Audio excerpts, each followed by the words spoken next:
जय हिंद साथियों, स्वागत करता हूं अपने YouTube चैनल सरल सॉल्यूशन पर। ठीक ना। तो आज मैं आपको बताने वाला हूं कि हेनरी का नियम। ठीक ना। हेनरी का नियम जानने से पहले आप एक शायरी सुन लीजिए कि हिम्मत मत खोना, अभी बहुत आगे जाना है। कि हिम्मत मत खोना, अभी बहुत आगे जाना है।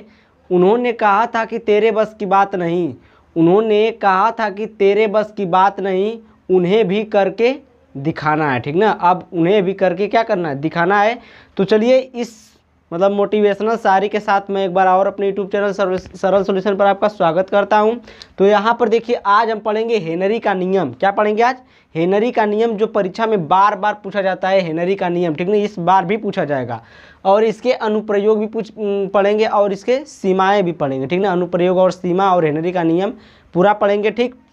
तो देखिए यहाँ पर जैसा कि मैंने यहाँ पर लिख लिया हूँ, अगर मैं इसको पढ़ के आपको बता दूँ तो नहीं समझ में आएगा। ठीक ना। कुछ आपके डेली लाइफ में इसका उपयोग हो तब आपको समझ में आएगा। तो यहाँ पर देखिए, पहले मैं इसको पढ़ रहा हूँ एक बार हेनरी के अनुसार। ठीक ना। जो हेनरी का नियम है, हेनरी के अनुसार क्या कहता है कि देखिए, किसी गैस का वाष्प अवस्था में, ठीक ना, किसी गैस का वाष्प अवस्था में आंशिक दाब जो है विलयन में उपस्थित उस गैस के, जो आंशिक दाब है विलयन में उपस्थित उस गैस के मोल प्रभाज के समानुपाती होता है। किसके समानुपाती होता है? मोल प्रभाज। मोल प्रभाज तो आप पढ़े ही होंगे। ठीक ना। मोल अंश जिसे कहते हैं, इंग्लिश में मोल फ्रैक्शन कहते हैं। ठीक।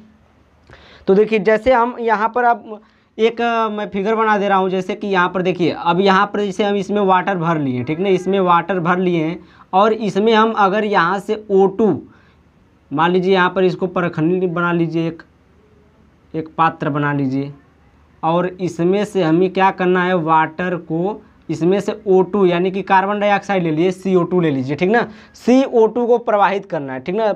प्रेशर द्वारा यानी कि दाब लगाकर इसमें भरना है CO2 को। जैसे कि आप कोको कोला तो पीते ही होंगे, स्प्राइट पीते होंगे ना, थम्स अप पीते ही होंगे, जो आता है आपका। ठीक ना। तो उसमें क्या होता है कि जो CO2 गैस आती है, ठीक ना, जो CO2 गैस होती है उसी को कंप्रेस करके भर दिया जाता है। CO2 गैस को क्या किया जाता है, उसी को कंप्रेस किया जाता है और उसमें भरा जाता है। ठीक ना। तो उसी प्रकार से हम देखिए इसमें ले लिए और वाटर में इसको भरने की कोशिश करेंगे। ठीक ना। तो यही क्या होता है, इसी प्रकार से हेनरी का नियम भी काम करता है। ठीक। अब देखिए, इसका जो हेनरी का नियम है ये किसके प्रोपोर्शनल होता है? तो यहाँ पर देखिए, मोल प्रभाज के समानुपाती होता है। एकदम मेन सूत्र में लिखा हूँ, इसको मैं 2-3 बार नहीं लिखा हूँ, सब मिलाकर एक ही में लिख दिया हूँ। ठीक ना। और इसमें कोई गड़बड़ी नहीं है। ठीक। अब कहीं कहीं देखेंगे कि 2 बार, एक बार मतलब एक बार थोड़ा सा लिख लिए फिर नीचे उसमें लिखा गया, लेकिन इसमें एक ही में मिलाकर लिखा गया। ठीक ना।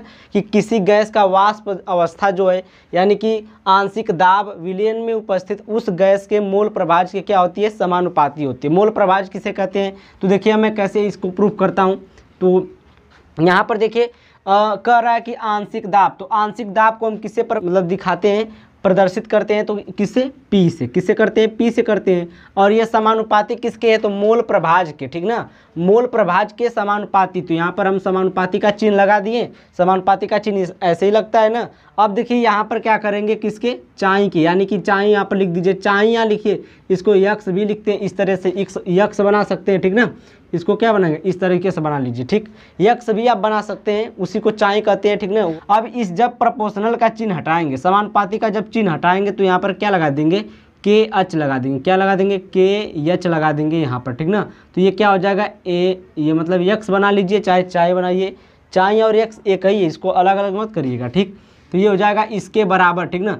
और जब ये मोल प्रभाज जो है, मोल प्रभाज यानी विलय का मोल प्रभाज कहेगा, अगर विलय का मोल प्रभाज क्या है तो N/n प्लस कैपिटल N हो जाएगा। इस प्रकार से हो जाएगा। और आप ये मान उठाकर यहाँ पर रख दीजिए, यानी कि ये P इक्वल टू हो जाएगा KH और ये हो जाएगा N और बटे में N प्लस कैपिटल N। ठीक ना। अब जहाँ पर लिखेंगे यहाँ कि जहाँ जो स्मॉल n है, जहाँ स्मॉल n क्या है, लेस देन क्या है, n से बहुत छोटा है। ठीक ना। Small n is less than capital N। ठीक ना। जो स्मॉल n है ये किससे छोटा है, कैपिटल N से बहुत कम है। जो स्मॉल n है, जो स्मॉल n का मतलब क्या है, विलय है। और कैपिटल एन का मतलब विलायक है। और इस वाले स्मॉल एन की बात करें ना कि ऊपर वाला, ठीक ना, तो ऊपर वाला नहीं, नीचे वाले की बात करेंगे तो इसको हटा देंगे जब, आप यहाँ पर भी छोड़ सकते हैं, यहाँ पर भी छोड़ सकते, यहाँ पर भी छोड़ सकते हैं, ठीक ना, आप यहाँ पर भी छोड़ सकते हैं, यहाँ पर भी छोड़ सकते हैं। और एक लाइन यहाँ पर कर दीजिए तो इसके बराबर हो जाएगा के एच और इंटू में एन के स्मॉल एन बटे कैपिटल एन हो जाएगा, ठीक ना, ये हो जाएगा इसके बराबर, ठीक, इसके बराबर हो जाएगा। ये आपका प्रूफ हो गया, ठीक, यही होता है आपका क्या, हेनरी का नियम, ठीक ना। अब हेनरी का नियम में अब आते हैं अनुप्रयोग। देखिए अनुप्रयोग, इसमें अनुप्रयोग और सीमाओं को देखते हैं, सीमाएं, ठीक ना, तो इसमें सीमाएं और अनुप्रयोग क्या है, आपके डेली लाइफ में प्रयोग कैसे करते हैं।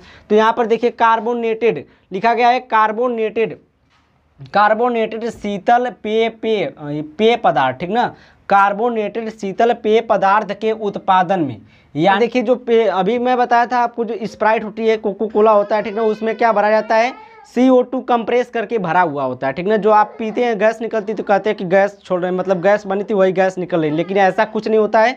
आपका जो CO2 उसमें गया रहता है आपके पेट में, वही बाहर फेंकता है फेफड़ा, ठीक ना। तो यहाँ पर देखिए इस पेय पदार्थ को बनाने में, यानी कि कोको कोला और स्प्राइट बनाने के काम में आता है।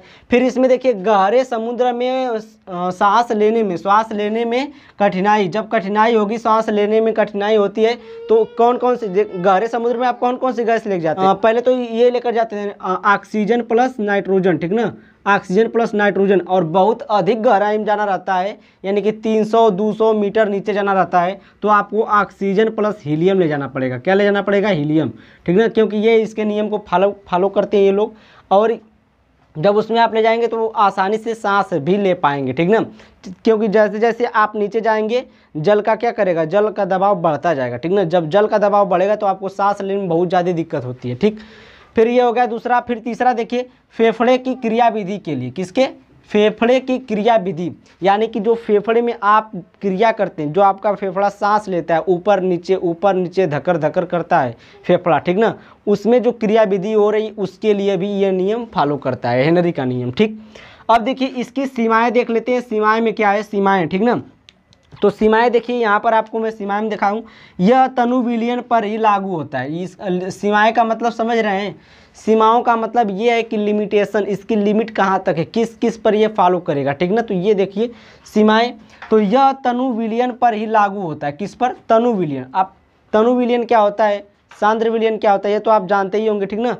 तो तनु विलियन वो विलियन होता है जिसमें अम्लों की मात्रा कम हो और पानी की मात्रा ज़्यादा हो, यानी कि कह सकते हैं पनिहा अम्ल, ठीक ना, पनिहा विलियन, ये क्या होता है, तनु विलियन, ठीक ना। फिर यहाँ पर देखिए दूसरी पॉइंट है, निम्न दाब तथा उच्च ताप पर लागू होता है, किस पर, निम्न दाब यानी कम दाब पर लागू होता है, और उच्च ताप यानी कि टेम्परेचर बहुत ज़्यादा हो, और जो दाब है ये कंप्रेसर में, मतलब कम प्रेशर और ज़्यादा क्या हो, टेम्परेचर हो, ठीक ना, तब ये लागू होगा। फिर देखिए यह गैस, जो गैस विलायक के साथ क्रिया नहीं करता है, ठीक ना, जो ये गैस विलायक के साथ क्रिया नहीं करता है, यह गैस विलेय के साथ क्रिया कर सकता है, यानी कि गैसों की मात्रा अधिक है तो उसमें क्रिया नहीं करेगा, और गैस की मात्रा कम है यानी विलेय है तो उसमें ये फॉलो करेगा, ठीक ना। तो ये था आपका जो हेनरी का नियम था, और उसके अनुप्रयोग थे, और उसके क्या थी, सीमाएँ थी। एक बार आप स्क्रीनशॉट ले सकते हैं, ठीक ना, स्क्रीनशॉट ले लीजिए।